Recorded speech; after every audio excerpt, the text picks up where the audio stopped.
नमस्कार, मैं हूं राहुल राजपूत। वित्त मंत्री निर्मला सीतारमण ने संसद में बजट पेश कर दिया, जिसमें यूपी को कई सौगातें मिली हैं।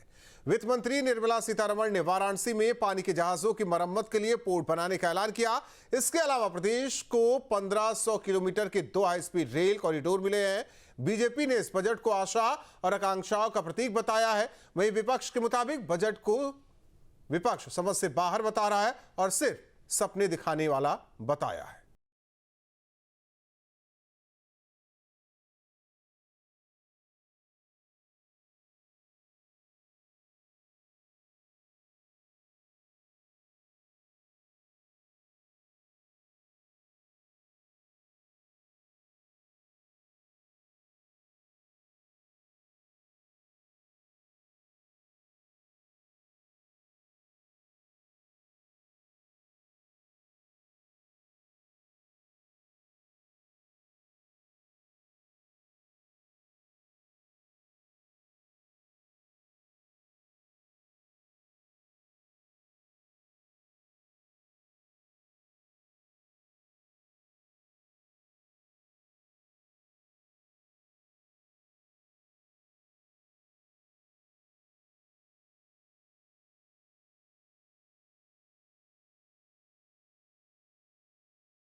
पर्यावरण से सतत यात्री प्रणालियों को बढ़ावा देने के लिए हम शहरों के बीच विकास संयोजक के रूप में 7 उच्च गति रेल कॉरिडोर अर्थात मुंबई पुणे, पुणे से हैदराबाद, हैदराबाद बेंगलुरु, हैदराबाद चेन्नई, चेन्नई बेंगलुरु, दिल्ली वाराणसी और वाराणसी सिलीगुड़ी विकसित करें।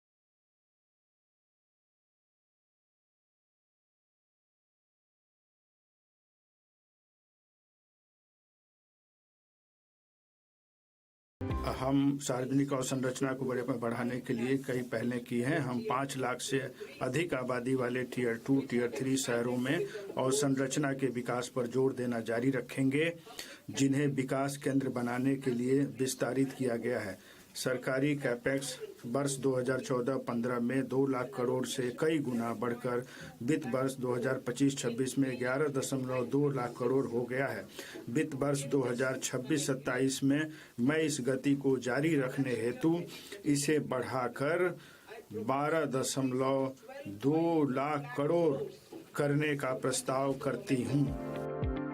बजट 2026 में सेमीकंडक्टर 2.0 मिशन की शुरुआत की गई है, जिसका सीधा फायदा यूपी को मिलने वाला है। नोएडा में सेमीकंडक्टर पार्क विकसित किया जा रहा है, जहां हजारों युवाओं के लिए रोजगार के नए अवसर बन सकते हैं। एक्सपर्ट्स का मानना है कि सेमीकंडक्टर इंडस्ट्री यूपी को टेक्नोलॉजी हब के तौर पर स्थापित कर सकती है। इंडिया सेमीकंडक्टर मिशन 1.0 ने भारत की सेमीकंडक्टर क्षेत्र की क्षमताओं का विस्तार किया है।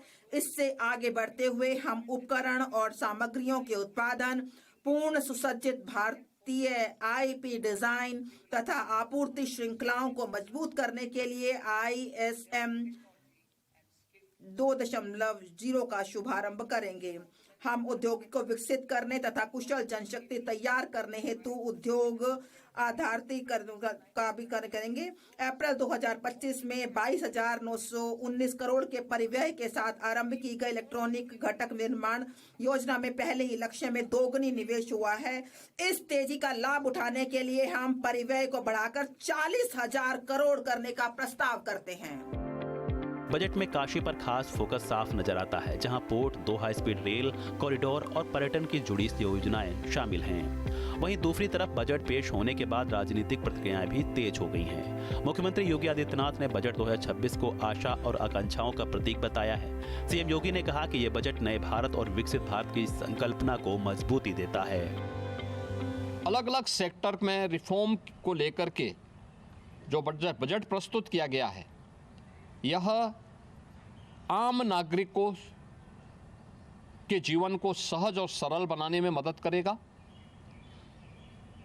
भारत की अर्थव्यवस्था को तेजी के साथ आगे बढ़ाने में यह बजट मददगार साबित होगा। युवाओं के लिए, महिलाओं के लिए, अन्नदाता किसानों के लिए, उद्यमियों के लिए, आम नागरिक के लिए भी ये नए अवसर को प्रदान करने वाला बजट है। मैं बजट के प्रावधानों का स्वागत करता हूं।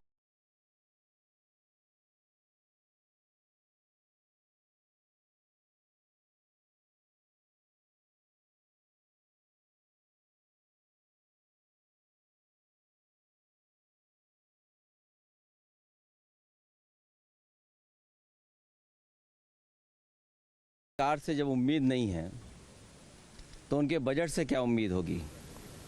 और अभी तक के जो बजट बने हैं, जो देखने को लगता है 1/20 लोगों के लिए बजट है।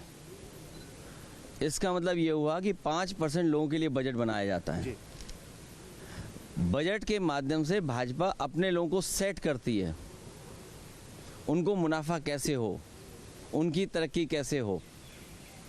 अच्छा बजट वही होता है जिससे गरीब की तरक्की हो, खुशहाली हो और उनके चेहरे पर मुस्कान आए। अपनी नाकामी छिपाने के लिए ये डिफॉर्म बजट है। ये रिफॉर्म बजट नहीं है, डिफॉर्म